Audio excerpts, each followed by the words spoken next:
Hey, hey, hey! So, yesterday I was in court. There's a surprise. It was it was in relation to my bankruptcy.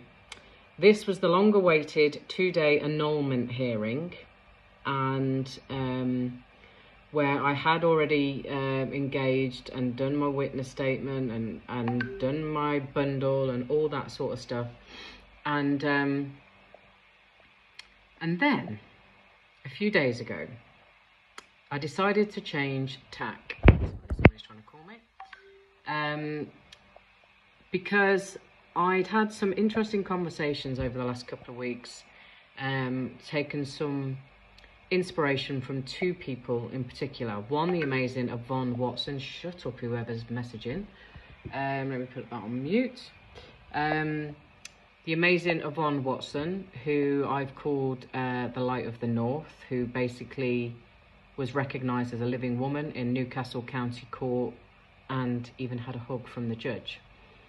The other, the wonderful Clive Edwards, who has a very unique way of dealing with the so-called legal proceedings, right? So I took my inspiration. I've had many voice notes back and forwards and decided just to go for it. And so basically,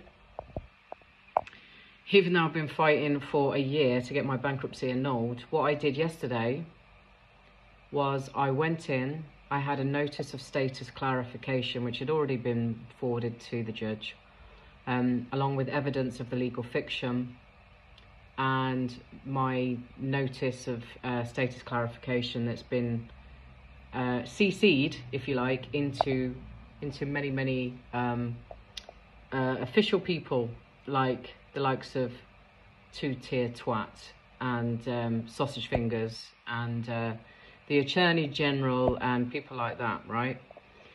And so that's what I went in with, and it was scary.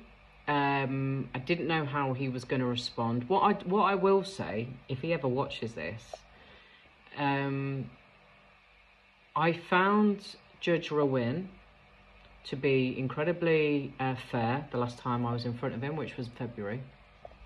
And if you remember, my hearing was halted because I basically said that Judge Modi, who had given the bankruptcy order last year, had lied on the court order. And so I'd had to put in a witness statement about all of that, and that's why it all got adjourned. And then, because of all the shenanigans with court and not getting the transcript and all the rest of it, it just went on and on and on. And then we've had the summer. So the hearing was scheduled for yesterday, and it should have been today, 2-day hearing. But as I said, I changed it. And he was a little brusque to begin with. And anyway, eventually, long story short, I read out my notice. And he then basically said, so just so we're clear, you know, are you aware that you are not what you claim is your legal fiction, and that you are just in fact Melanie? And he knew that I wanted to be referred to as Melanie because I am not my legal fiction. But he said at the beginning, in no way does this mean that I believe.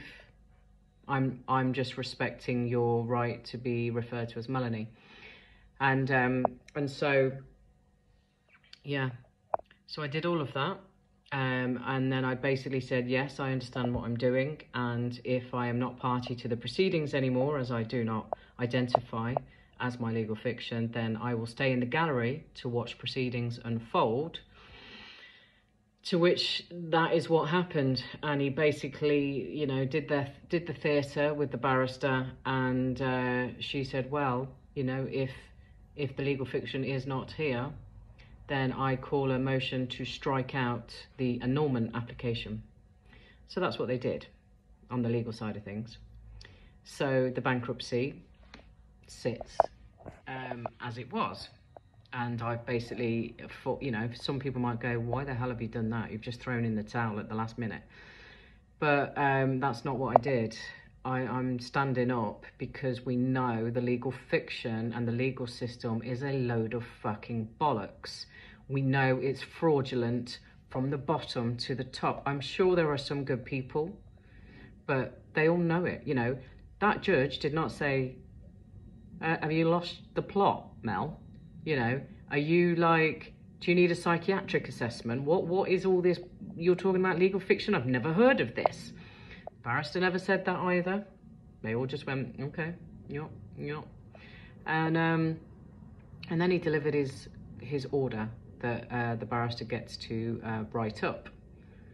And I have to say, and I will do this on a podcast, so I'm not going to go into great detail, but he was very respectful.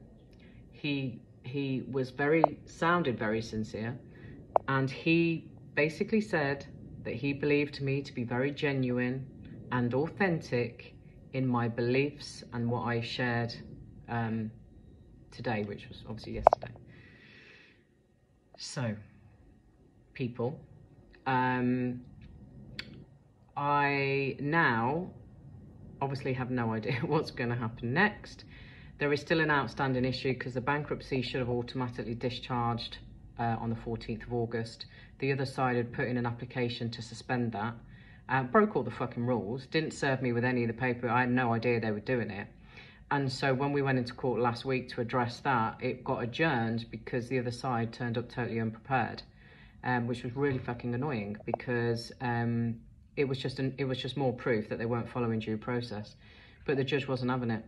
So the other thing that was said yesterday was that my judge yesterday, Judge Rowan, would have to give directions to the other judge from last week in terms of what to do about that hearing, that outstanding hearing that will now be null and void because he's aware that I am no longer the legal fiction. So I think I'm going to follow Yvonne's footsteps and write a love letter to Judge Rowan, along with some evidence that he cannot deny. Because when I said to him, because I used King James's Bible a lot yesterday, and when I said to him, you would have, you know, sworn on that when you did your judicial oath, he went, oh, no, I'm not religious, and I did an affirmation. I didn't do a judicial oath.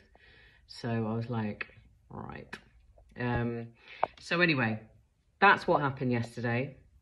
Watch this space for the next update.